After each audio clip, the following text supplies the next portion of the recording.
எபிசோட ஸ்டார்டிங்ல ஒரு ஸ்கூல்ல ஒரு டீச்சர் பாடம் எடுத்துட்டு இருக்காரு. பட் ஆனா அவரோட கை வந்து அவரே அறியாம ஷேக் ஆயிட்டே இருக்கு. அதே கிளாஸ் ரூம்ல இருக்கிற ஒரு ஸ்டூடெண்ட் இருந்துச்சு, எனக்கு என்னாச்சுன்னு தெரியல, என்னோட உடம்பு சரியில்லாத மாதிரி இருக்கு, இன்ஃபர்மரி ரூமுக்கு போகலாமா அப்படின்னு கேட்கறாங்க. அதை தொடர்ந்து நிறைய பசங்க இருந்துச்சு, நாங்களும் இன்ஃபர்மரி ரூமுக்கு போகலாமா, எனக்கு என்னாச்சுன்னு தெரியல, எங்க உடம்பு அப்போதுல இருந்து ஷேக் ஆயிட்டே இருக்கு அப்படின்னு சொல்றாங்க. அது ஒரு ஸ்டூடெண்ட் மட்டும், நான் எப்பெல்லாம் இந்த கிளாஸ் ரூம்ல வரணும் அப்பெல்லாம் என்னோட உடம்பு ஷேக் ஆகிற மாதிரி தான் இருக்கு அப்படின்னு சொல்றாங்க. கேட்ட டீச்சரும் யாரோட உடம்பெல்லாம் ஷேக் ஆகுதோ அவங்களாம் அவங்களோட ஹேண்ட் ரைஸ் பண்ணுங்க அப்படின்னு சொல்றாரு. அப்ப அந்த கிளாஸ் ரூம்ல இருந்த எல்லாருமே அவங்களோட ஹேண்ட் ரைஸ் பண்றாங்க, ஒரே ஒரு பையனை தவிர. அப்ப அந்த ஹேண்ட் ரைஸ் பண்ணதுல ஒரு பையன் அவரோட டீச்சர் கிட்ட இவன் மட்டும் அவங்களோட ஹேண்ட் ரைஸ் பண்ணாம இருக்கிறான் அப்படின்னு அவனோட டீச்சர் சொல்றான். அவனோட டீச்சர் யாரு ஹேண்ட் தூக்காம இருக்கா அப்படின்னு பாக்குறாரு. யாரு அப்படின்னா வந்து நம்ம கதையோட ப்ரோட்டகனிஸ்ட் பாக்கி ஹன்மா. அந்த ஹீரோ தான் அந்த கிளாஸ் ரூம்ல பயங்கர மஸ்குலரா இருக்காரு. குற்றவாளியா வாழ்றது வந்து ஒரு காட்டுக்குள்ள வாழ்றதுக்கு சமம் அப்படின்னு பேக்ரவுண்ட்ல ஒரு வாய்ஸ் ஓவர். ஸ்டேஷன்ல நம்ம ஹீரோ மறைச்சிட்டு ஒரு 3 பசங்க நின்றுட்டு இருக்காங்க. அந்த 3 பேர்ல பிளாண்ட் ஹேர் வச்சிட்டு இருக்க ஒருத்தன் எங்களை பார்த்தா என்ன உனக்கு தப்பான பசங்க மாதிரி தெரியுதா? சரி அதை விடு, உன்னோட உடம்புல பட்ட அடிக்கலாம் காரணம் ஏதோ படியில இருந்து கீழே விழுந்தா இவ்வளவு காயம் பட்டுச்சுன்னு சொல்றேன். ஆனா அவனோட உடம்புல இன்ஜூரிஸை பார்க்கும்போது படியில இருந்து கீழே விழுந்து பட்ட மாதிரியாடா தெரியுது, இல்லைன்னா ஏமாட்ட பாக்குறியா அப்படின்னு கத்துறான். அவனுக்கு பாடி கார்டு மாதிரி ஒரு 2 பேரை கூட்டு வந்திருப்பான். அதுல ஒரு தெரிய உனக்கு என்னாச்சு, அவனோட உடம்பு வந்து அப்போதுல இருந்து ஷேக் ஆயிட்டே தான் இருக்குது, அவனை பார்த்து பயப்படுறியா? சரி நான் ஷேக் ஆகுறது இருக்கட்டும், முதல்ல ஒன்ன பாரு. அவனை பார்த்தா அவனோட பாடி ஷேக் ஆயிட்டே தான் இருக்குது. சோ இது மூலமா நம்ம ஒரு கன்க்ளூஷனுக்கு வந்துடலாம். ஹீரோ கிட்ட ஏதாச்சும் நார்மல் பீப்புள் சொன்னாங்க அவங்க உடம்பு வந்து அவங்க அறியாமே ஷேக் ஆக ஆரம்பிச்சிருது. அவங்க 2 பேருக்கும் பின்னாடி வச்சிருப்பான் வந்து போதும் நம்ம இந்த இடத்த விட்டு பேரலாம் அப்படின்னு சொல்லுவான். பேக்ரவுண்ட்ல ஒரு வாய்ஸ் ஓவர். வந்து குற்றவாளியா இருக்கிறதுக்கு தகுதியே இல்லாதவங்க இப்படின்னு சொல்லலாம். அவங்களோட டிஎன்ஏ குற்றவாளியா இருக்கிறதுக்கு தகுதி இல்லை. நம்ம 2 பேருக்கும் எந்த ஒரு பிசினஸ் இல்லை, நான் அந்த இடத்த விட்டு போகலாமா? இவனுக்கு கவலைப்பட மாட்டேன், நீங்க எந்த பிரச்சனையும் பண்ணாதவரை நான் உங்களை ஒண்ணுமே பண்ண மாட்டேன் சொல்லிட்டு நம்ம ஹீரோ அந்த இடத்த விட்டு கிளம்பிடுவோம். நெக்ஸ்ட் நம்ம ஹீரோ இருக்கிற ஸ்கூலுக்கு ஒரு லிம்போ வருது. அந்த லிம்போக்குள்ள இருந்து டோக்குகாவா அப்படிங்கிற ஒரு மிடில் ஏஜ் மேன் வந்து இறங்குறாரு. இவர் தான் இப்போதைக்கு டோக்குகாவா அப்படிங்கிற ஃபேமிலியோட 11th ஹெட்டா இருக்காரு. இவங்களோட ஃபேமிலி தான் அண்டர் 5 இயரானவே ரூல் பண்ணிட்டு இருக்காங்க. டோக்குகாவா அப்படிங்கிற இவர் வந்து மார்ஷல் ஆர்ட்ஸ் மேல பயங்கரமான அனுபவம், அதுல 500 ஃபைட்டர்ஸ் மேல பயங்கரமான ஒரு மதிப்பும் வச்சிருக்காரு. இந்த டோக்குகாவா அப்படிங்கிறவர் வந்து நம்ம ஹீரோவை தான் பார்க்க வந்திருக்காரு. அதனால நம்ம பாக்கி அந்த ஸ்கூலோட டீச்சர் வந்து பிரின்சிபல் ரூம் கூட்டு வந்துட்டு இருக்காரு. உள்ள பிரின்சிபல் வந்து அவர்கிட்ட நல்லா வந்து பேசிட்டு இருக்காரு. உள்ள நம்ம ஹீரோ வந்து சாம்பியன் வந்துட்டியா அப்படின்னு சொல்றாரு. அதை கேட்டு நம்ம பாக்கியா மூஞ்சில எந்த எக்ஸ்பிரஷன் காமிக்காம நான் ஒன்னும் சாம்பியன்லாம் இல்ல, நீ இப்ப எதுக்கு வந்திருக்க அப்படின்னு கேட்கறான். கேட்ட பிரின்சிபல் டீச்சர் வாயே வந்துட்டாங்க. அப்ப அவர் இந்த ஸ்கூலோட பிரின்சிபல் கிட்ட நானும் பாக்கியம் வந்து தனியா பேசணும், நீங்க கொஞ்சம் வெளியே போறீங்க அப்படின்னு ஸ்கூலோட பிரின்சிபல் கேட்கிறாரு. ஸ்கூலோட பிரின்சிபல் கண்டிப்பா அப்படின்னு சொல்லிட்டு வெளியே ஓடிறாரு. அவர் நம்ம பாக்கி முன்னாடி ஒரு டப்பா வச்சுட்டு இது என்னன்னு தெரியுதா பாக்கி அப்படின்னு கேட்கிறாரு. நம்ம பாக்கியம் இது வந்து சாப்பிட பொருள் இல்லைன்னு மட்டும் எனக்கு தெரியுது. ஆமா இது வந்து ஒரு நெட்ரோகிளிசரின் அப்படின்னா எக்ஸ்ப்ளோசிவ் தயாரிக்கிறதுக்கு வெடிபொருள் தயாரிக்க யூஸ் பண்ற ஒரு லிக்விட். இது வந்து சாப்பிட பொருள் இல்ல, இது வந்து ஒரு எக்ஸ்ப்ளோசிவ். உனக்கு வந்து எப்படி இந்த எக்ஸ்ப்ளோசிவ் உருவாச்சு அப்படிங்கிற ஒரு ஸ்டோரி சொல்றாரு. இப்போதைக்கு உனக்கு பாக்குறதுக்கு வேணா இந்த லிக்விட் வந்து கிறிஸ்டலைஸ் ஆயிருக்கலாம். பட் ஆனா 100 வருஷத்துக்கு முன்னாடி இது வந்து அப்படி கிடையாது. இந்த ஸ்டோரியை கேட்கணும்னா கேளுங்க, இல்லைன்னா ஸ்கிப் பண்ணிருங்க. இது அந்த அளவுக்கு இம்பார்ட்டன்ட் இல்ல.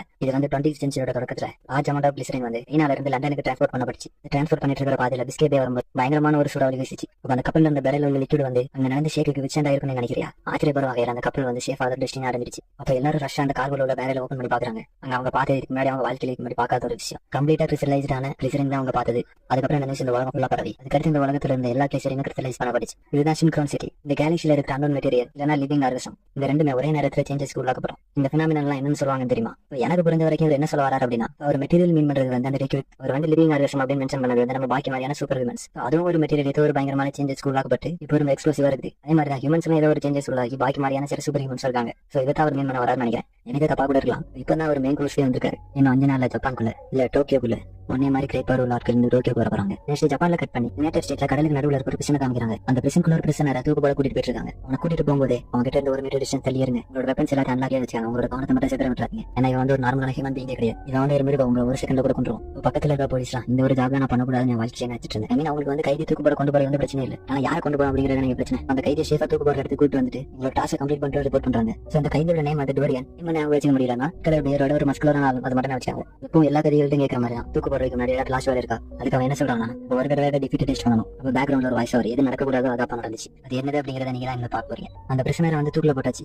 அமெரிக்கா ஸ்டேட்ல படி ஆர்டிகல் 29 செக்ஷன் 3ல கிரிமினலுக்கான எக்ஸிகியூஷன் முடிஞ்ச பிறகு 10 நிமிஷம் அதே கையில தொங்க விடணும். நெக்ஸ்ட் ஒரு டாக்டரை வச்சு அவனோட எக்ஸிகியூஷன் கம்ப்ளீட் ஆயிட்டா அப்படிங்கறது செக் பண்ணணுமா. அவன் டெத் ஆயிட்டானா அப்படிங்கறத டாக்டர் செக் பண்ண வராரு. அந்த டாக்டர் அவரோட ஸ்டெத்தோஸ்கோப்பை வச்சு அந்த கிரிமினலோட ஹார்ட் பீட்டை செக் பண்றாரு. அந்த டாக்டர் உயிரோட இருக்கிறத கண்டுபிடிச்ச உடனே ஒரு டப்புன்னு முடிச்சு பக்கத்துல இருந்த போலீஸ் ஆஃபீஸர்லாம் பயங்கர ஃபாஸ்டா பக்கத்துல இருந்த போலீஸ் ஆஃபீஸர் எல்லாத்தையும் கொண்டுறான். அடுத்து பக்கத்துல இருந்த ஒரு 2 போலீஸ் ஆஃபீஸருக்கு சைடு கிக். அவங்க 2 பேரோட தலையே பிஞ்சு போயிருது. அவனோட ஸ்ட்ரென்த் வந்து ஒரு நார்மல் ஹியூமன்ஸ் குள்ளதே கிடையாது. அவனோட பாடி லாக் பண்ணி வச்சிருந்த செஸ்ட் பெல்ட் எல்லாம் பிச்சு இருந்துறான். இருக்கிறவங்க பயத்துல அரண்டு போயிருக்காங்க. இப்போ என்னோட போலீஸ் ஆஃபீஸர் வந்து எல்லாம் முடிஞ்சிருச்சு, எல்லாரும் வரல அப்படின்னு உள்ள செக் பண்ணி பாக்குறாரு. உள்ள பார்த்தா அவருக்கு வந்து ஒரு பயங்கரமான அதிர்ச்சி காத்திருக்கு. உள்ள இருந்த எல்லாரையுமே கொண்டு தொங்க போட்டுட்டான். நெக்ஸ்ட் அங்க இருந்த வாழ்ல ஜென்டல்மேன் உங்க எல்லாரையுமே டோக்கியோல மீட் பண்ணணும் அப்படின்னு சொல்லிட்டு அந்த இடத்துக்கு தப்பிச்சு போயிட்டான். ஜெயில இருந்து ஒரு பிரிசனர் தப்பிச்சு போயிட்டான். நல்லா அடிக்கிறாங்க. அவன் ஐலாண்ட்ல இருந்து நீந்தி தப்பிச்சு போயிட்டு இருக்கான். அப்படிங்கிற ஒரு பிரிசனர் வந்து அவனுக்கு நடக்க இருந்த எக்ஸிபிஷன்ல இருந்து தப்பிச்சு டோக்கியோக்கு போறதா ஒரு நோட் சொல்லிட்டு போயிருப்பான். அதை கேட்ட பாக்கி வந்து கொஞ்சம் ஃபீண்டடா அப்படியே அப்படின்னு சொல்றான். பாக்கி இப்போ தான் ப்ராப்ளம் ஸ்டார்ட் ஆக ஆரம்பிச்சிருக்கு. அந்த சீனை கட் பண்ணி ஸ்காட்லாண்ட்ல இருக்கிற கேரியஸ் பிரிசன் அப்படிங்கிற ஒரு பிரிசனை காமிக்கிறாங்க. இந்த பிரிசன்ல ஏதோ ஒரு கைதி எக்ஸிபிஷனுக்கு தான் ப்ரிப்பேர் பண்ணி வச்சிருக்காங்க. இதுல இருக்கிற கைதி அமெரிக்கால இருந்த டோரன் அப்படிங்கிற கைதி மாதிரியே டிஃபீட் டெஸ்ட் பண்ணணும் அப்படின்னு சொல்றான். இதுல எக்ஸிபிஷனுக்கு இருக்கிற கைதியோட நேம் வந்து டோகி. இவனோட நேம் கொஞ்சம் ஞாபகம் வச்சுக்காங்க. இவனோட ஹேர் வந்து ரெட் கலர்ல இருக்கும். இல்ல அப்படிங்கிற கைதி வந்து இந்த எக்ஸிபிஷன்ல நான் தான் ஜெயிப்பேன் அப்படின்னு சொல்றான். என்ன மீன் பண்றான்? இந்த எக்ஸிபிஷன்ல நான் சாக மாட்டேன், நீங்க தான் தோக்க போறீங்க. அதை கேட்ட எக்ஸிக்யூட் ஆகும்.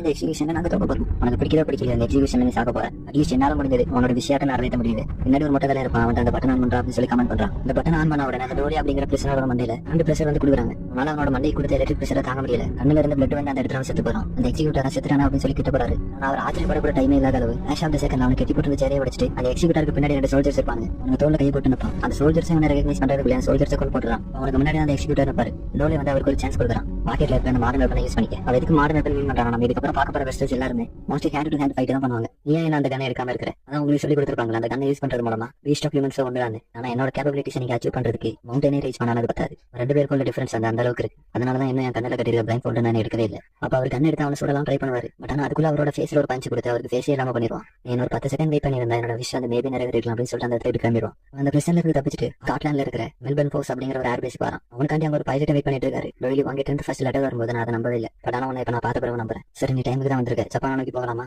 டோய்லியுமே ஜப்பானை நோக்கி தான் வந்துட்டு இருக்கான். நெக்ஸ்ட் ரஷ்யால இருக்கிற ஒரு செல்ல காமிக்கிறாங்க. இருக்கிற ஆபீசர்ஸ் நான் என்ன சொல்றேன் புரியல. வந்து அவன் இதை ஏறி போனான்னு சொல்ற அப்படிதானே. 100 கிலோ வெயிட் உள்ள ஒரு மனுஷன் 100 மீட்டர் ஹைட் உள்ள ஒரு வாழை கிளைம் பண்ணி போயிருக்கான். மட்டும் இல்லாம இன்னொரு குண்டு தூக்கி போறானுங்க. பிரிசன் வந்து ரஷ்யால இருக்கிற ஒரு இன்டர் கான்டினென்டல் மிசைல் பேஸ்ல இருக்கிற ஒரு பிரிசன்ல இருந்து அவன் தப்பிச்சு போயிருக்கான். அது மட்டும் இல்லாம இந்த சிலோ வந்து எவ்வளவு கடுமையான வெதரா இருந்தாலும் இந்த மாதிரியான மிசைல் அட்டாக் இருந்தாலும் தாங்கக்கூடிய. இதுல இருந்து அவன் எப்படி தப்பிச்சு போனான்னு தெரியல. அது மட்டும் இல்லாம இந்த வால் மேபி வேணா ரொம்ப பாலிஷா இல்லாம இருக்கலாம். இப்போதைக்கு அது கொஞ்சம் பாலிஷா தான் இருக்குது. இல்ல எப்படி அவன் அந்த அளவுக்கு ஸ்கிராச்சே இல்லாம கிளைம் பண்ணி போனான். அதுல இருக்கிற ஹை ஆஃபீஸர் வந்து என்ன சொல்ல வர அதுல இருக்க சின்ன சின்ன ஸ்கிராச் யூஸ் பண்ணி தான் 100 மீட்டர் ஹைட்டா இருக்கிற வால் கிளைம் பண்ணி போயிருக்கான்னு சொல்றேன். கர்ஸோட பிசிக்கல் எபிலிட்டி வந்து நம்ம எதிர்பார்க்கறத விட எக்ஸ்ட்ராடினரி ஆனது. இப்ப மட்டும் அவன் ஒரு கிரிமினல் ஆகாம இருந்திருந்தா அவனோட மதர் லேண்டான ரஷ்யாக்கு அவன் எத்தனை கோல்ட் மெடல் வாங்கி தந்திருப்பான் கவுண்ட் கூட பண்ண முடியாது. அந்த செல்லோட டைரக்டர் எல்லாருமே சிகாட்சியே தான் தேடிட்டு இருக்காங்க. இப்போ காட்லாண்ட் நோக்கி போயிருந்தாங்க. காட்லாண்ட் வந்து இப்போ டேஞ்சர்ல இருக்கா அப்படின்னு சொல்றாங்க. இவங்க காட்லாண்ட் இருக்கிற இடத்தை செக் பண்ணி பாக்குறாங்க. இப்போ அவங்க செக் பண்ணி பார்த்தா ஹீஸ் ஆல்ரெடி டெட். அப்ப கூட அந்த சோல்ஜர்ஸ் எல்லாருமே ரஷ்யாவோட ஹீரோவே அவன் கொண்டுட்டானா. அந்த டைரக்டர் இது நான் பயந்த மாதிரியே தான். இவங்க 2 பேருக்கு நடுவில் ஒரு நார்மலான ரெஸ்லிங் மேட்ச் நடந்திருக்காது. நான் ரியல் பேட்டிங் வரும்போது சிகாட்சியை யாராலையுமே தோக்கடிக்க முடியாது. சிகாட்சிக்கு அந்த ரூம்ல வந்து ஒரு மெசேஜ் விட்டுட்டு போயிருக்கேன். நான் ஈஸ்டா பார்த்து போயிட்டு இருக்கேன். நான் எனக்கு டிஃபீட்டை டேஸ்ட் பண்ணணும். ஏன்னா ஏசியாவோட ஈஸ்ட்ல தான் ஜப்பானே இருக்குது. பாக்கி வந்து என்னது காட்லாண்டுமா வரான் அப்படின்னு ஆச்சரியமா கேட்கறான். யாக்குவா வந்து அவன் மட்டும் இல்ல இன்னும் 2 பேர் வரானுங்க. நெக்ஸ்ட் இல்ல யாரோ ஒருத்தர் ஒரு பிரிசனரை மீட் பண்ண போறாரு. அப்ப அந்த பிரிசனோட கார்டு உங்க கையில இருக்கிற இரும்பு ஷார்ப்பான பொருள் எல்லாத்தையுமே கலத்தி வச்சுட்டு உள்ள போங்க அப்படின்னு சொல்றாரு. அவர் கையில இருக்கிற எல்லாத்தையும் கலத்தி வச்சுட்டு போகலாம் பார்க்கும்போது அந்த கார்டு வந்து உங்க கையில இருக்கிற பின்னையும் கலத்தி வச்சிருங்க அப்படின்னு சொல்றாரு. அதை கேட்ட அந்த ஜென்டில்மேன் வந்து எனக்கு தெரியும் அவன் வந்து கொடூரமான கிரிமினல். பட் ஆனா நீங்க தான் அவன ஒரு ஸ்பெஷலான புல்லட் ப்ரூஃபோட இருக்கிற கிரில் கேன்க்ளோஸ் எல்லாம் அடைச்சு வச்சிருக்கீங்களே. அது மட்டும் இல்லாம நான் கராத்தேல பிளாக் பெல்ட் அப்படிங்கறத நீ மறந்துட்டியா? அப்ப அந்த கார்டு வந்து ஒரு போட்டோ எடுத்து அவன் காமிச்சிட்டு இவரு தான் கவுன்சிலர் 2 வருஷம் முன்னாடி ஸ்பெக்க பார்க்க வந்தவர். அவரோட ஃபேஸ் வந்து ரெட் ரிலீஸ் செஞ்சு இருக்குது. அவங்க கூட இன்டர்வியூ நடந்துட்டு இருக்கும்போது ஸ்பெக் வந்து திடீர்னு ரத்தத்தால வாங்கி எடுக்க ஆரம்பிச்சு. அதனால கவுன்சிலர் வந்து அவகிட்ட போனாரு. அது மட்டும் இல்லாம அவங்க 2 பேருக்கு நடுவுல கிரிலிக் பேரியர் வந்து இருந்துச்சு. அங்க ஸ்பெக்க தடுத்து நிறுத்துறதுக்குள்ளேயே மேல பண்ணி முடிச்சிட்டான். அது கேட்டப்ப அவரோட ஃபேமிலில இருக்க பெல்ட்டையுமே கத்தி வச்சுட்டு வர ஆரம்பிச்சார். அவரை ஸ்பெக் இருக்கிற செல்லுக்கு கூட்டு போகும்போது ஸ்பெக் ஏதாவது கொஸ்டின் இல்ல சேலஞ்ச் பண்ணா அவனை அப்படியே இக்னோர் பண்ணிருங்க. அடுத்த இன்னொரு விஷயம் நீங்க கராத்தேல பிளாக் பெல்ட் அப்படிங்கறத மறந்துருங்க. ஏன்னா அந்த கவுன்சிலர் வந்து ரெஸ்லிங்ல நேஷனல் சாம்பியன். அவரை ஸ்பெக் இருக்கிற சாம்பியன் கிட்ட போய் பாக்குறாரு. ஆனா உள்ள ஸ்பெக் இல்லவே இல்ல. அப்ப அந்த ஜென்டில்மேனுக்கு மேல இருக்கிற வெண்ட் வந்து கொஞ்சம் கொஞ்சமா ஓபன் ஆக ஆரம்பிக்குது. ஸ்பெக் வந்து அவரோட தலையை மேல எடுத்து பிச்சு போட்டுறான். அவரோட வாயில ஒரு கோல்டு கலர் கல் இருக்கும். அதை மட்டும் எடுத்துப்பான். ஸ்பெக் இங்க இருந்து போகும்போது அங்க இருந்த கார் கிட்ட என்ன இது வரைக்கும் தங்க அனுமதிச்சிருக்கு நன்றி. நான் இப்ப டோக்கியோக்கு போயிட்டு வரேன் அப்படி சொல்லிட்டு போயிடும். அது மட்டும் இல்லாம இப்போ அந்த கார் வந்து ஒரு ஷாக் ரிவீல் பண்ணுவான் பாருங்க. இது வாய்ப்பே இல்ல. நம்ம இப்போ 500 மீட்டர் கடல் கடியில இருக்கும். அது எப்படி இந்த இடத்துக்கு தப்பிச்சு போக முடிஞ்சு? ஸ்பெக் வந்து அந்த ஜென்டில்மேன் 2 கோல்டு கலர் டூத் எடுத்துருப்பாங்க. அதை யூஸ் பண்ணி அந்த சப்மரீன்ல இருக்கிற டோர் ஓபன் பண்ணி தப்பிச்சு போயிருக்கான். ஆக்சுவலா நம்ம இங்க இருந்து ஸ்விம் பண்ணி மேல சர்ஃபேஸ்க்கு போனா 5 நிமிஷம் ஸ்விம் பண்ணிட்டு போக வேண்டியது இருக்கும். அவன் அப்படியே போயிடுங்க. எப்படி 30 செகண்ட்ல செத்துருவான். சரி என்னதான் இருந்தாலும் கோஸ்ட்ல இருக்க காருக்கு இன்ஃபார்ம் பண்ணிருங்க. ஸ்பெக் வந்து கடல ஸ்விம் பண்ணி போயிட்டே இருக்கான். ஆக்சுவலா அவனோட பாடி வந்து இந்த கடலுக்குள்ள இருக்கிற பிரஷர் எப்படி தான் தாங்கவே தெரியல.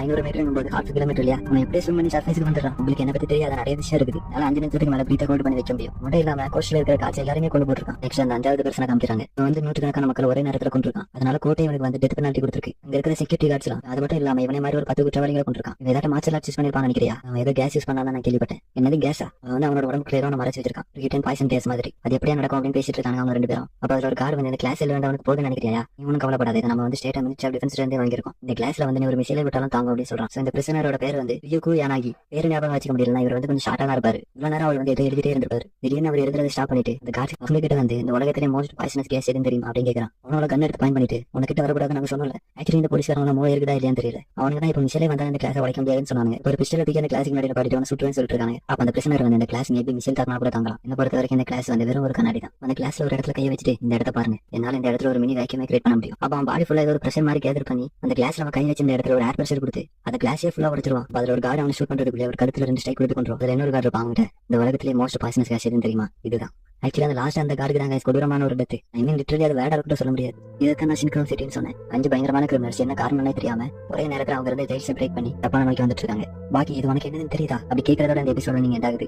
அந்த 5 கிரிமினல்ஸ் பிரச்சனைல இருந்து தப்பிச்சாங்க. நான் எதுக்காண்டி டோக்கியோ நோக்கி வரணும் அப்படின்னு யோசிச்சுட்டு இருக்கா. அதை பார்த்து டோக்கியோவா பாக்கி உனக்கு என்ன புரியலன்னு நினைக்கிறேன். நீங்க எந்த அளவுக்கு கிரிமினல் ஆனவங்க உனக்கு இருக்கிற பிரச்சனை நிறைய பேரை கொண்டிருக்காங்க. இந்த 5 பேருமே ரொம்பவுமே ஸ்ட்ராங்கான பர்சன்ஸ். ஏன்னா உங்களுக்கு ஒருத்தனை கொள்றதுக்கு வெப்பன்ஸ் கூட தேவைப்படாது. ஏன்னா உங்களுக்கு ஒரு நார்மலான ஹேண்ட் ஷேக் போதும் ஒருத்தர் கொள்றதுக்கு. இப்போ ஆகுது உனக்கு புரியுதா? பாக்கி அவங்க எல்லாம் வந்து ஒரு காம்பேட் ஃபைட்டர்ஸ். அவங்க வந்து ஒண்ணுதான் தேடி வராங்க. அதை கேட்டு பாக்கி வந்து ரொம்பவுமே ஆச்சரியப்படுறான். அதுக்கடுத்து பாக்கி இன்னொரு விஷயம் இருக்குது. நடத்துற டோர்னமெண்ட் வந்து ஒரு ப்ரொஃபஷனலான மார்ஷல் ஆர்ட்ஸ் மட்டும் கிடையாது, அது வந்து கிரிமினல்ஸ்க்கான மார்ஷல் ஆர்ட்ஸும் கூட தான். அதனாலதான் பாக்கி நான் இதை வந்து ஒரு போர் ஆரம்பிக்கிறேன், இது வந்து கெட்டதுக்கும் நல்லதுக்கு எதிரான போட்டி அப்படின்னு பெருசு வந்து ரொம்பவுமே உணர்ச்சி ஆகுது. அதை பார்த்த பாக்கி பெருசு நீ கொஞ்சம் ஓவரா ரியாக்ட் பண்ற மாதிரி இருக்கு அப்படின்னு சொல்றான். நெக்ஸ்ட் அந்த சீனை கட் பண்ணி ராபின்சன் அப்படிங்கிற ஒருத்தர் ரன்னிங் போயிட்டு இருக்கிறத காமிக்கிறாங்க. அது மட்டும் இல்லாம அவர் கிக் பாக்ஸிங்ல கொஞ்சம் ஃபேமஸான ஃபிகர் போல. அப்ப அவர் ரன்னிங் வந்துட்டு இருக்கிற பாதையில இருக்கிற ஒரு பெஞ்சில் ஒருத்தர் இருந்து நியூஸ் பேப்பர் படிச்சிட்டு இருப்பாரு. அப்ப அவர் வந்து திடீர்னு ராபின்சனை நோக்கி நியூஸ் பேப்பர் தூக்கி வீசுறாரு. பட் ஆனா அந்த நியூஸ் பேப்பர் வந்து ஸ்பீடில் அவர் சின்னதே ஒரு கோடி வந்துருது. அது வேற யாரும் இல்ல, ஜெயில இருந்து தப்பிச்சு வந்த டோயிலே தான். டோயிலே ஆல்ரெடி ராபின்சனுக்கு தெரிஞ்சிருக்கும் போல. அவர் டோயிலே பார்த்து என்ன இந்த இடத்துல என்ன சேலஞ்ச் பண்ண வந்திருக்கேன் அப்படின்னு கேட்கிறாரு.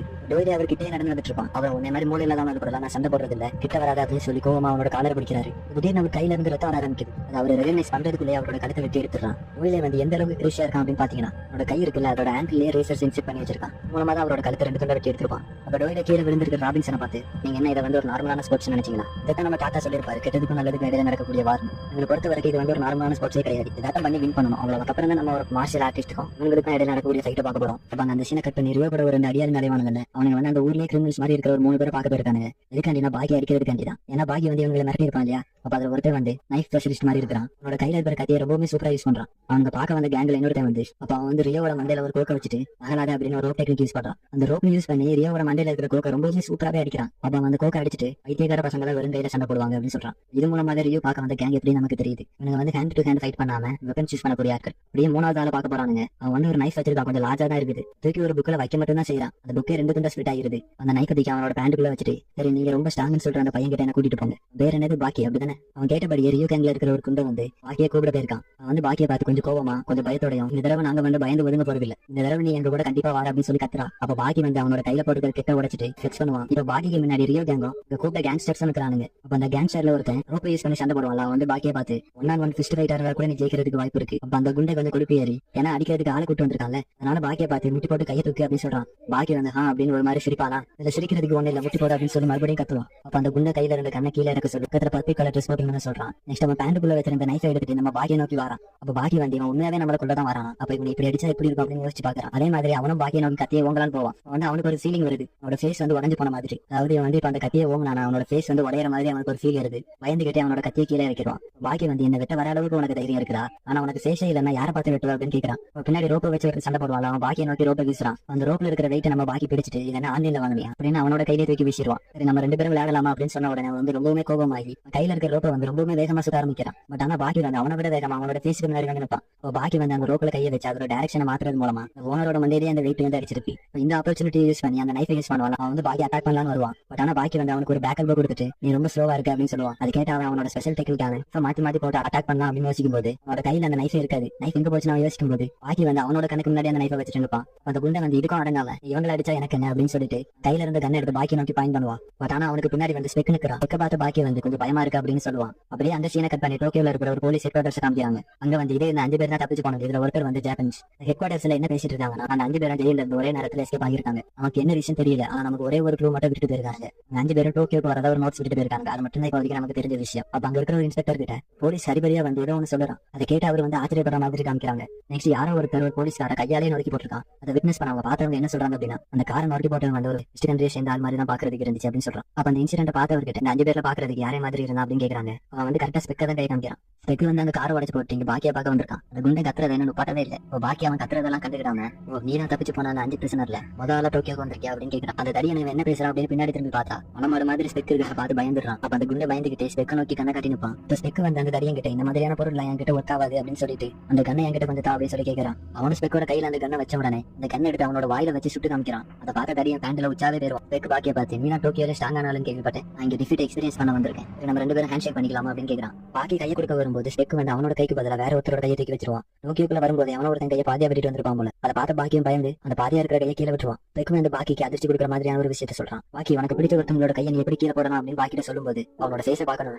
பாக்கி அதிர்ச்சியில இருக்கும்போது ஸ்பெக் வந்து அவனுக்கு டிக்கு கொடுக்குறான். அடுத்து அவனோட தலையை எடுத்து அந்த பாதியா இருக்கிற கையில வச்சு அழுது கட்டு அப்படின்னு சொல்லி பாக்கியை டார்ச்சர் பண்ணுவான். அதை பார்த்த பப்ளிக்ல யாரோ ஒருத்தர் போலீஸுக்கு கால் பண்ணிடுவாங்க. போலீஸும் ஆல்ரெடி அவனை தேடிட்டு இருந்தனால உடனே வந்துருவாங்க. அப்படியே ஸ்பெக்கோட கையில விளங்க மாட்டிட்டு இன்ஃபர்மேஷன் கொடுத்துருவாங்க. அங்க இருக்கிற ஒரு போலீஸ் ஆஃபீஸர் கீழே இருக்கிற அந்த கையை பார்த்துட்டு இது வந்து ஆஃபீஸர் கனடாவோட கையா தான் இருக்கும் அப்படின்னு சொல்றான். ஏன்னா ஸ்பெக் பண்ண கொஞ்ச நேரத்துக்கு முன்னாடி ஒரு போலீஸ் அட்டாக் பண்ணிருப்பாங்க. அவன் வந்து அவனோட கையில இருந்து ஹேண்ட் கப்பை பிரேக் பண்ணிட்டு பாக்கி கிட்ட வந்து இது வந்து வேற இன்ட்ரோடக்ஷன் மட்டும் தான், நெக்ஸ்ட் டைம் நம்ம மீட் பண்ணும்போது என்ன வந்து டிசப்பாயின்மெண்ட் பண்ணிடாத அப்படின்னு சொல்லிட்டு பாக்கியோட ஹேண்ட் ஷேக் பண்ணுவான். அப்புறம் அவங்ககிட்ட என்ன சொல்ல மறந்துட்டேன் அப்படின்னு சொல்லி பாக்கியோட மூஞ்சிலே ஒரு கிக் கொடுத்துரும். அப்ப பாக்கி வந்து இந்த ஃபீலிங் அதே மாதிரி இருக்கு, வந்து அவனே மாதிரி தான் இருக்கான் அப்படின்னு சொல்லி யாரோ ஒருத்தர் மென்ஷன் பண்றான். அப்ப ஸ்பெக்க பத்தி தான் டிவில நியூஸ் ஓடிட்டு இருக்கு. அதை வந்து யாரோ ஒருத்தர் பாக்குற மாதிரி காமிக்கிறாங்க. இவங்க வந்து யூஜிரோ ஹன்மா, இவர்தான் நம்ம பாக்கியோட ஃபாதர். நம்ம பாக்கியோட ஃபாதர் வந்து ஒரு நார்மலான ஆளே கிடையாது. ஏன்னா எல்லாருமே அவரை வந்து ஹிஸ்டரியிலே ஸ்ட்ராங்கஸ்ட் கிரியேட்டர்னு சொல்லுவாங்களாம். ஏன் அவரை ஸ்ட்ராங்கஸ்ட் கிரியேட்டர்னு சொல்றாங்கன்னா ஒரு என்டையர் ஆர்மியை கையை யூஸ் பண்ணியே கொள்ள முடியும். அது மட்டும் இல்லாம இவரை பார்த்து பயப்படக்கூடிய ஆட்கள் லிஸ்ட்ல அரசு அதிகாரிங்க ஏன் இந்த வேர்ல்டுல உள்ள ஆர்மியை இவரை பார்த்து பயப்படக்கூடிய அளவுக்கு ஒரு பீஸ்ட் அப்படின்னு சொல்லி வந்து இன்ட்ரோடக்ஷன் கொடுக்குறாங்க. நெக்ஸ்ட் அங்க கட் பண்ண யனாகி வந்து ஒரு வயசான ஆளை பார்த்து வந்திருக்கான். அந்த வயசான தாத்தா நம்ம யனாகி டீ கொடுத்து என்ன பார்க்க வந்தது என்னால நம்பவே முடியல. அந்த மாதிரி சொல்லும் போது அந்த பெரியவரோட நேம் வந்து சிபுகாவா போல. இப்ப யனாகி உன்னை பாக்குறதுக்கு எனக்கு பாவமா இருக்கு. உன்னை வந்து அந்த இடத்துல நான் விட்டுட்டு போயிருக்க கூட மாதிரி பேச அப்ப ரியலா அந்த இடத்துல என்ன நடந்திருக்கு அப்படின்னு காமிக்கிறாங்க. என்ன யனாகி சிபுகாவா அவங்க 2 பேருக்கு இடையில நடந்ததே இல்ல. சிபுகாவா வந்து நாஸ்டா இருக்காரு. இந்த சிபுகாவா அப்படிங்கிற உண்மையாவே யாரு அப்படின்னு பாத்தீங்கன்னா இவர் வந்து ஒரு ஸ்டைலை கண்டுபிடிச்சிருக்காரு. அந்த ஸ்டைலுக்கு வந்து சிபுகாவா ஜிட்சு அப்படின்னு ஒரு நேம் கொடுத்திருக்காங்க. ஜிட்சு அப்படின்னா நம்ம இப்ப வந்து கராத்தே அப்படின்னு சொல்றோம். அதுலயே அவர் வந்து அவருக்குன்னு ஒரு ஓன் சொல்லி கிரியேட் பண்ணிருக்காரு. அவரோட ஸ்டைல்ல வந்து ஒரு ஸ்பெஷல் டெக்னிக் இருக்கு. அந்த டெக்னிக்கோட நேம் வந்து ஐக்கி. டெக்னிக் யூஸ் பண்றது மூலமா நமக்கு எதிரில இருக்கிற எதிரி வந்து எவ்வளவுதான் ஸ்ட்ராங்கா இருந்தாலும் அவனோட பேலன்ஸ் ஷிப் பண்ணி ஈஸியாக கீழே வச்சிடலாம். இல்ல அவனை ஈஸியா டிஃபீட் பண்ணிடலாம். அந்த சிபுகாவா அப்படிங்கிற அந்த பெரியவர் வந்து யனாகியை பார்த்து நம்ம ஃபைட் பண்ணி பல வருஷம் ஆகுது, நேப ஃபைட் பண்ணக்கூடாது அந்த மாதிரி அவர் கேட்கும்போது யனாகி வந்து அவரோட மனசுக்குள்ள நீ ஃபைட் பண்ணணும்னு ஆசைப்பட்டானா இந்த மாதிரி பேசுறத விட்டு ஸ்ட்ரெயிட் அட்டாக் பண்ண ஸ்டார்ட் பண்ணிருக்கோம். இந்த ஃபைட் வந்து நார்மலான ஃபைட்டா தான் இருக்க போது அந்த மாதிரி அவர் யோசிச்சிருப்பாரு. யனாகி அவனுக்கு முன்னாடி தண்ணி வச்சுட்டு இருக்கிற அந்த பாட்டை வந்து சிபுகாவா மேல தூக்கி வீசுவான். சிபுகாவா வந்து ஒரு பஞ்ச் வரும், ஒரு கிக் வரும், அந்த மாதிரி அவர் எதிர்பார்ப்பாரு. அவர் வந்து அந்த பாட்டை கையில பிடிக்கும். யனாகி வந்து ஒரு ஷார்ப்பான ஊசி எடுத்து அவர் கண்ணுக்கு முன்னாடி வைக்கணும். அந்த மேட்ச் வந்து அங்க எண்டாகுது. ஸ்பெக்க பார்த்து ரொம்ப நேரம் ஆச்சு அப்படின்னு யோசிச்சுட்டு இருக்கும்போது ஸ்பெக்காக ஜெயில பட்டு ஜாலியா என்ஜாய் பண்ணிட்டு இருப்பான். அந்த ஜெயில் நல்லா தான் இருக்கு. ஆனா சாப்பாடுமே கம்மியா போடுறாங்க. இந்த மாதிரி செட் யோசிச்சுட்டு இருக்கோம். போலீஸ் எல்லாருமே பயங்கரமா ஒரு மீட்டிங் போட்டு இவனை வந்து ஒரு நார்மலான ஹியூமனா மட்டும் யோசிக்காதீங்க, அதிகமா இருக்கிற ஒரு மிருகமா தான் நீங்க பார்க்கணும். டிரான்ஸ்போர்ட் பண்ணும்போது என்கிட்ட இப்ப இருக்கிறத விட 3 மடங்கு அதிகமான செக்யூரிட்டி வேணும் அப்படின்ற மாதிரி கேட்டுக்கிறாரு. அப்ப அந்த இன்ஸ்பெக்டர் கிட்ட அங்க ஒர்க் பண்ற ஒரு போலீஸ் வந்து வீக் நடக்க போற மேட்ச் என் கூட சேர்ந்து நீங்க பிராக்டிஸ் பண்ணுவீங்களா? அதை கேட்டான இன்ஸ்பெக்டர் என் கூட சேர்ந்து ட்ரைனிங் பண்ண மாட்டேன், நீ ஸ்ட்ராங்கர் ஆயிருவியா? நீ வந்து வின் பண்ண போற அப்படின்னு உனக்கு தெரிஞ்சிருச்சுன்னா எதிரில இருக்கிற ஆப்னட் அட்லீஸ்ட் இன்ஜூர்மெண்ட் மட்டும் பண்ணிரு. வந்து ரூல்ஸுக்கு அகைன்ஸ்டா இருந்தாலும் பரவாயில்ல, அது வந்து உன்னோட ஃபியூச்சருக்கு ஹெல்ப் பண்ணும் மாதிரி சொல்லிட்டு அவர் அந்த இடத்த விட்டு லீவ் ஆகிறாரு. அந்த இன்ஸ்பெக்டர் விசாரிக்கலாம் அப்படின்னு பார்த்து போகும்போது இந்த ரெஸ்ட் ரூம்ல அந்த குழாயை திறந்து விட்ட மாதிரி தண்ணி வர சத்தம் கேட்கும். ஏன்னா அப்படின்னு திரும்பி பார்த்தா இந்த மாதிரி தண்ணி இருப்பான். ஸ்பெக் நீ என்ன பண்ற? ஆனா எனக்கு வயிறு டேஸ்ட்பா, நல்லதா பக்கத்துல இருக்க சூப்பர் மார்க்கெட்ல போய் சைனீஸ் பண்ணி வாங்கிட்டு வரேன். அந்த போலீஸ் ஸ்டேஷன்ல இருக்கிற சவர வந்து ஏதோ ஒரு காண்டாம இடிச்சு போட்ட மாதிரி இருக்கும். இந்த இருக்கிற போலீஸ் வந்து ஹெட் குவார்டர்ஸ் கான்டாக்ட் பண்ணலாம் அப்படின்னு வச்சுக்கும்போது ஸ்பெக் வந்து அவங்களோட தோள கையை வச்சுட்டு இப்படி அடுத்த ஒரு ரூம்ல வரது தப்பு மாதிரி சொல்லிட்டு அவங்க திருப்பி ஜெயில போய் தடுத்துப்பான். அந்த சூப்பர் மார்க்கெட்ல ஒரு கஸ்டமர் அவருக்கு தேவையான பொருள் எல்லாம் வாங்கிட்டு கவுண்டர்ல போய் கேஷ் கொடுக்கலாம் அப்படின்னு வச்சுட்டு இருக்கும்போது கவுண்டர்ல உங்க ஆளே இருக்க மாட்டாங்க. நடா அப்படின்னு கீழே குனிஞ்சு பார்த்தா கவுண்டர்ல இருக்க வேண்டிய ஆள் வந்து 4 துண்டா மடிச்சு கிடப்பான். அப்ப அதே ஓகே வெஷன் காய் அப்படிங்கிற ஒரு காட்டே ஜூடோ தான் காமிக்கிறாங்க. அப்ப அந்த ஜூடோக்குள்ள 2 பேர் சண்டை போட தயாராகிட்டு இருப்பாங்க. அப்ப அந்த கராத்தே ட்ரெஸ் போட்டுட்டு இருக்கிறவர் தான் காட்சுபி வரோச்சி. இவரு தான் இந்த ஷின் காய் அப்படிங்கிற அந்த ஜூடோட ஃபவுண்டர். அது இவர் வந்து ஓரோச்சி டெப்போ அப்படிங்கிறவரோட அடாப்டட் சன். ஓரோச்சி டெப்போ அப்படிங்கிறவரோட இருந்து ஒரு சீக்ரெட் ஆர்ட் இவர் வந்து கத்துருக்காரு. அந்த கலை வந்து கராத்தே வேர்ல்டுல ஒரு லீத்தல் வெப்பன் அந்த மாதிரி அழைக்கப்படுது. அவருக்கு எதிரில் இருக்கிறது வந்து ரெட்சோ அப்படிங்கிற சைனீஸ் கென்போ கலையில வந்து ஒரு ஜீனியஸ். அது மட்டும் இல்லாம மேக்ஸிமம் டோர்னமெண்ட்ல இவர் அந்த கலையை யூஸ் பண்ணி சாம்பியன் அப்படின்னு அழைக்கப்படுற பாக்கிய நியர்லி டிஃபீட் பண்ற அளவுக்கு பேர்ப்பார். இவரோட ஃபைட்டிங் ஸ்டைல் டிஃபரெண்ட் ஆக மட்டும் வச்சாங்க. 2 பேருமே ஃபிளாஷ் ஆஃப் தி செகண்ட் கிட்ட வந்து ஒரு ஹை கிக் ட்ரை பண்ணி பார்ப்பாங்க. அப்ப ரெட்ஸ் டப்புனு குனிஞ்சு ஒரு ஸ்ட்ரைட் கிக் ட்ரை பண்ணி பார்ப்பாரு. ஆனா ஒரே வந்து அதுல இருந்து தப்பிச்சு ஒரு பஞ்ச் பண்ண வருவார். பட் ஆனா ரெட்ஸ் ஆக தடுத்து ஒரு செவுத்துல அடிச்சு வீச ஒரு அங்க இருந்து புஷ் பண்ணி ரெட்ஸ் அட்டாக் பண்ண வருவான். வந்து ஒரு அவரோட ஹேர் இருக்கும், அதை வச்சு சொல்லி ஈஸியா ஒரு கிக் கொடுக்க ஃபைட் வந்து 3 மினிட்ஸ் முடிய எண்டாகுது. அந்த ஃபைட் முடிஞ்சு கொஞ்ச நேரம் கழிச்சு ஒரு நோஸ்ல வந்து வீட ஆரம்பிக்கும். அப்பதான் ஒரு வந்து ஒரு அதிர்ச்சியான விஷயத்தை சொல்ல தொடங்குறோம். என்னோட அப்பா உடச்சிட்டப்போ நம்மளோட கராத்தே ஸ்டைல் வந்து சைனீஸ் கென்போ ஸ்டைல் கிட்ட இருக்காது அப்படிங்கிறதுனால நமக்கு கராத்தே டீச் பண்ண ரைட்ஸ் கிடையாது அப்படின்னு சொல்லிட்டு ஷின் காய் அப்படிங்கிற கராத்தே ஜூடோ ஒரு பிலீவ் ஆயிருக்காது. பட் ஆனா என்னோட பிலாசபி வந்து அந்த மாதிரி கிடையாது. நம்ம வந்து 4000 வருஷமா ஃபாலோ பண்ணிட்டு இருக்கிற அந்த சைனீஸ் ஸ்டைல தான் இன்னும் ஃபாலோ பண்ண போறோம். முன்னாடி நான் ரெட்ஸ் கூட ஷேர் எல்லாம் முடிவு எடுத்திருக்கேன். அதுல இருந்து 2 பேரும் ஜாயின் பண்ணி ஒரு ஜூடோ ரன் பண்ண போறாங்க போல. மூலமா அவர் என்ன சொல்ல வராரு அப்படின்னா உங்களோட 2 கராத்தே ஸ்டைல சேர்றது மூலமா டிஃபரெண்டான ஸ்டைல்ஸ் வந்து உருவாக்க முடியும். அந்த மாதிரி இவங்க பேசிட்டு இருக்கும்போது அந்த இடத்துக்கு ஒரு டெப்போ தேடி ஒரு அந்த டோஜோக்குள்ள கால் எடுத்து வைக்கலாம். அது மட்டும் இல்லாம வந்து ஒரு டெப்போ மாஸ்டர் வேற மீன் பண்றான். அப்ப ஒரு டெப்போ தான் இவனுக்கு வந்து மார்ஷல் ஆர்ட்ஸ் சொல்லி கொடுத்திருக்கான்.